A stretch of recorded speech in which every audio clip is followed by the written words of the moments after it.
A beekeeper named Adam becomes a wanted man after being responsible for 2 explosions in the city.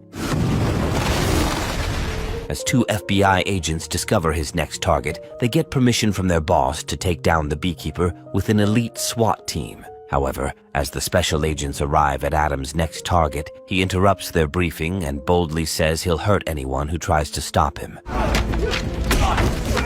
A few weeks earlier, Adam helps his landlord Eloise with clearing out the beehive in her storeroom. After he's done, Eloise thanks him for helping, but he also thanks her for being so kind to him since he has been staying on her property. As he adds that no one has ever taken care of him like Eloise, she invites him for dinner later that night, and he accepts.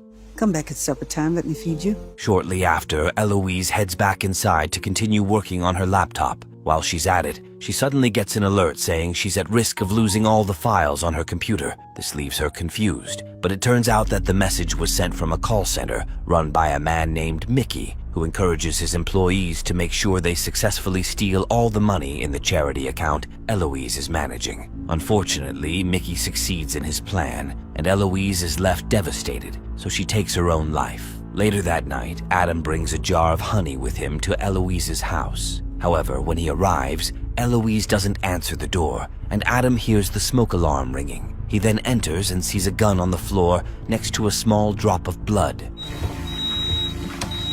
Before he can react, an FBI agent named Verona shows up behind him and arrests him. Adam then realizes that Verona is Eloise's daughter, but despite his attempts to convince her that he had nothing to do with Eloise's death, she doesn't listen to him. After a while, she then asks Adam a few questions about how he knows Eloise. Adam says Eloise rented a space on her property to him and that he's a beekeeper who was only bringing Eloise some honey that night. How do you know my mother? Verona still doesn't believe he's innocent, but as she finally receives the result of the prints on the murder weapon, she discovers that Eloise took her own life. This leaves her shocked, but as she then checks her mom's laptop, she notices that all her accounts were cleared out before she killed herself. Adam also gets released, and as he's back on the property, Verona apologizes to him for how she acted earlier. He says what she did was understandable and that he doesn't hold it against her. After she then invites him to the house, Verona tells Adam that her mom was the victim of a phishing scam. Adam asks if she knows who did it, but Verona says that according to her friends in cybercrimes, the organization is currently untraceable. Following this, Adam leaves the house, saying he needs to protect the hive. I need to take care of the hive. As he then checks his beehive, he brings out a hidden SAT phone and calls an agency he used to work for. Even though the lady who answers the call mentions that he's retired, Adam says he only called to get the details of the crime group that scammed Eloise. After a while, he eventually gets an update, which points him to a company named United Data Group. Following this, Adam heads there with 2 gas cans which he plans to use to burn the place down. As he gets there, Adam wastes no time in beating up the security guys before warning all the employees at the call center to leave before he burns the place. Now we're gonna burn this place to the ground. Even though they're initially hesitant at first, they all start to troop out when they see that Adam is serious. While he's preparing to initiate an explosion, Mickey suddenly shows up with some guards to scare off Adam, but he beats them up. He then scolds Mickey for being part of a group that scams old people for fun. Shortly after, as he walks out of the building, the whole place blows up, but no one gets hurt. Mickey then calls his boss, Derek Danforth, to complain about what happened. Derek sounds angry to hear this, and as he insists that he wants to know who burned down his investment, Mickey says all the cameras in the building got destroyed in the fire. And he burns the place to the ground. Following this, Derek meets his head of security, Wallace, to ask for his help. Wallace is an ex-CIA director who now works for Derek at the request of his mother. However, Wallace prefers to stay out of Derek's business, so Derek eventually tells Mickey to track down all their latest victims so they can find Adam. Elsewhere, Verona's partner, Matt, informs her of what happened at United Data Group, so she immediately rushes to the scene. After asking questions around, the FBI agents then discover that an unknown man carrying 2 gas cans blew up the building. Elsewhere, Mickey takes a group of guys to check the houses of the last few victims of their scam. As they get to Eloise's house, they see Adam just after he's done tending to his beehive. Since the plan is to kill him, they initially destroy his beehive before following him to his workshop to finish the job. Unfortunately for them, Adam is already aware of their presence, and he kills all of them except Mickey, who gets his fingers chopped off. A while later, Matt gets a call informing him that Eloise's house is on fire. He immediately informs Verona about this, and they head to the scene together. When they arrive, they see some IDs belonging to United Data Group employees. As they then try to find a link between the two fires, Matt suggests that Adam might be involved because he's nowhere to be found. Meanwhile, Mickey calls Derek to warn him about Adam, who he calls a beekeeper. Derek is shocked to hear everything that has happened, but before Mickey gives him more details, Adam shows up and takes him out of the car before getting him killed by tying him to his moving truck, which eventually enters the ocean. Following this, Adam then takes Mickey's phone and warns Derek that he's coming for him. You have the pleasure of speaking with.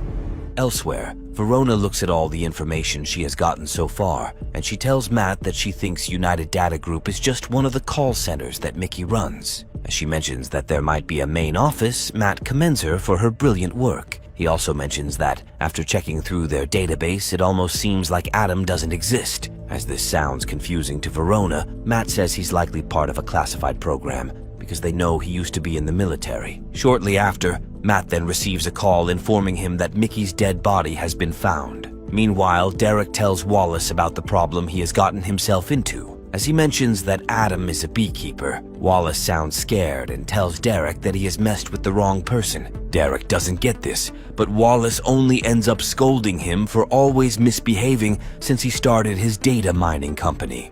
But I chose this job as a favor to your mother. After a while, they eventually end their conversation, and Wallace gets a call from Derek's mom, who turns out to be the President of the United States. During the call, President Danforth begs Wallace to help Derek clear his mess, and even though he initially says he's not sure how he'll do it, he finally agrees after being offered a seat on the board of a big company. Following this, Wallace calls the CIA director to inform her that a beekeeper is trying to kill Derek. Even though she initially says there's nothing she can do about Adam because he's retired, she eventually mentions that the current beekeeper will go after him. Shortly after, the current beekeeper, Anisette, attacks Adam while he's at a gas station. Even though she immediately tries to kill him, Adam finishes her off before burning the gas station.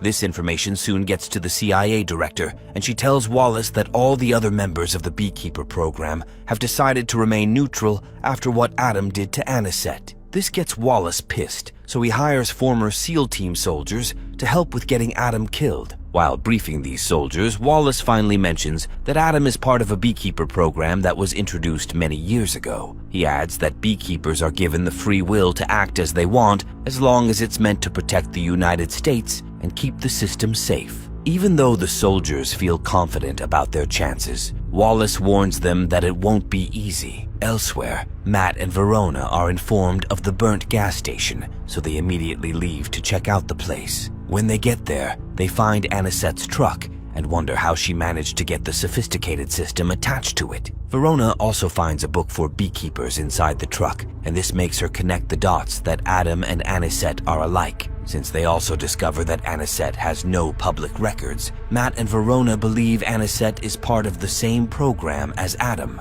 Meanwhile, Adam goes to an old stash of weapons to get everything he needs to take down Derek.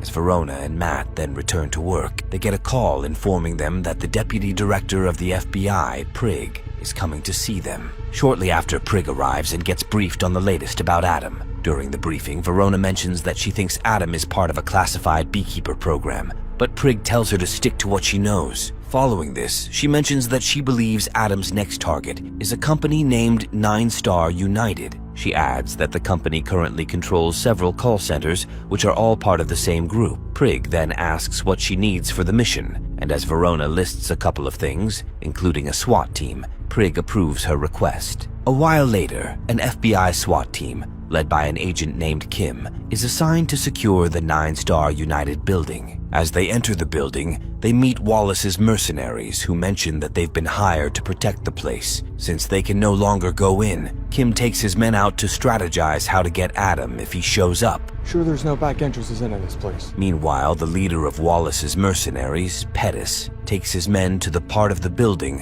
where a man named Rico is running another call center for Derek. Pettis tells Rico to let everyone vacate the premises, but he says he can't. As Pettis still insists, Rico then calls Derek to seek his permission first. Outside the building, Kim and his men are still discussing how they can go in when Adam suddenly shows up beside them, saying he won't burn the place this time. He adds that he won't hurt anyone if they just let him in. Kim immediately orders his men to arrest Adam, but he beats them up before entering the building. Meanwhile, Derek refuses to stop his operation despite Pettis' recommendation. Following this, Pettis takes his men out, but they're unaware that Adam is now in the call center. As he then reveals himself to the employees, he tells them to leave if they don't want to die. Rico tries to keep everyone calm, but before Adam can hurt him, Pettis and his men return to the call center. Unfortunately, Adam beats them up and kills Pettis too. Shortly after, Verona arrives at the building and gets an update on what's happening inside. Despite how risky it is, she decides to go in with Matt. Just then, Adam destroys the elevator before going to meet Rico to ask for his boss's name. Rico refuses to give up anything, though he mentions that his boss is untouchable. Rico also says he has never hurt anyone, but Adam shows him Eloise's picture and explains how she died. As Adam then tortures him, Rico finally reveals that Derek is his boss. This leaves Adam shocked, but he still tells Rico that no one is untouchable. Almost immediately, Verona enters the room and calls Adam out from where he's hiding. However, when he responds, he tells her that Rico is responsible for her mom's death. Verona says that even though she believes him, she still has a job to do because the law is there to deal with people like Rico. Adam then mentions that as a beekeeper, he's there to fight for justice when the system fails. That man is directly responsible for your mother's death. As he finally escapes, Matt tries to shoot him, but Adam overpowers him. Before he then kills Matt, the FBI agent pleads for his life, so Adam spares him. Shortly after, he then leaves the building while Verona and Matt return to the call center to get Rico arrested. While they're then looking around, Verona and Matt find a picture of Derek partying with Rico. As this suggests that Derek might be running the whole scheme, Verona and Matt are left shocked since it could all lead back to the president. Elsewhere, Wallace gets a text informing him that Pettis and his men are dead. This gets him scared, and he suggests to Derek that the only way to get him protected is to call his mom and stay close to her. Derek thinks this is a good plan, so he calls his mom, and she agrees to let him stay with her at her beach house. Meanwhile, Verona and Matt inform Prig that they believe Derek's company, formerly led by his mom, has been orchestrating the scams. Prig is shocked to hear this, especially because President Danforth's campaign was self-funded, but Verona also confirms that the campaign money wasn't clean. She then adds that she thinks Adam is following the money and trying to be a queen slayer. As Prig doesn't seem to get this, Verona mentions that according to the book for Beekeepers, a queen slayer is a part of the hive that kills the queen when she produces a defective offspring. Since it is believed that Derek is the defective offspring of the president, Verona says Adam's next target is Danforth. With this, Prig says she's free to do all she wants as long as she gets Adam. You have a blank check. Good luck. Shortly after, Verona and Matt head to the president's beach house to be part of a private detail meant to prevent Adam's next attack. Elsewhere, Wallace looks uncomfortable at the sight of the Secret Service at the beach house. Derek has no problem with them, but Wallace thinks they won't be able to stop Adam. Since this is the case, Wallace hires the services of a man named Lazarus, who claims to have once killed a beekeeper, though he shows his broken leg as proof of how difficult the battle was. As Wallace still seems worried, Lazarus tells him that his crew will soon arrive to help him take down Adam if he shows up. Meanwhile, Adam impressively sneaks into the beach house and blends in perfectly after killing a Secret Service agent and stealing his uniform. Almost immediately, President Danforth arrives, and as she sees a heavy security presence at the house, she looks confused and complains to Wallace, who also seems nervous. Shortly after, Adam puts a bomb on one of the cars at the house. He then changes his clothes before entering the main building and joining the party inside. Lazarus's crew also arrives, and they seem really excited to get to work. A while later, Johnson arrives at the beach house and confronts Danforth about her son's dealings. Since she doesn't understand what's happening, she immediately calls Derek to join her in her office. When they get there, Derek sees Prig and looks nervous, especially as the FBI deputy director suddenly asks if he knows United Data Group. Derek says it's a company he invested in, but as Prig also asks about 9-Star United, the president's son gets really uncomfortable as he doesn't know what to say. Meanwhile, Adam continues to move around the house until Verona sees him. She then alerts everyone to go after him. Adam quickly makes his way outside, but unfortunately, Lazarus is able to stop him from going too far. As he then decides to kill Adam, Matt and Verona are shocked by this because the Beekeeper isn't even armed. Despite this, Lazarus says it doesn't matter, and as he gets the go-ahead from Wallace, he decides to take the shot. As long as this motherfucker's breathing, he's armed. However, Adam immediately sets off the bomb and uses this as a perfect distraction to fight his way back until he returns inside the house. There, President Danforth starts to blame Derek for what's happening. Derek says he only wanted to help his mom win the election, but Danforth says she didn't need his money because they were already rich. He then confesses that he actually used CIA software to hunt the money he stole. Prig is shocked to hear this, but Derek tells him to pretend not to have heard anything. He also tells Danforth that he had to do what was necessary to ensure his mom won the election. As he then asks what she'll do, Danforth says she'll tell the truth, but Derek can't believe this. Elsewhere, Adam continues to kill all the agents inside the house. Before he finally gets to where the president is, Lazarus shows up and attacks him. Unfortunately, Lazarus manages to stab Adam a few times. However, Adam eventually kills him. As he then tends to his wounds, Wallace tries to stop him from entering the president's office, but Adam breaks one of the man's fingers,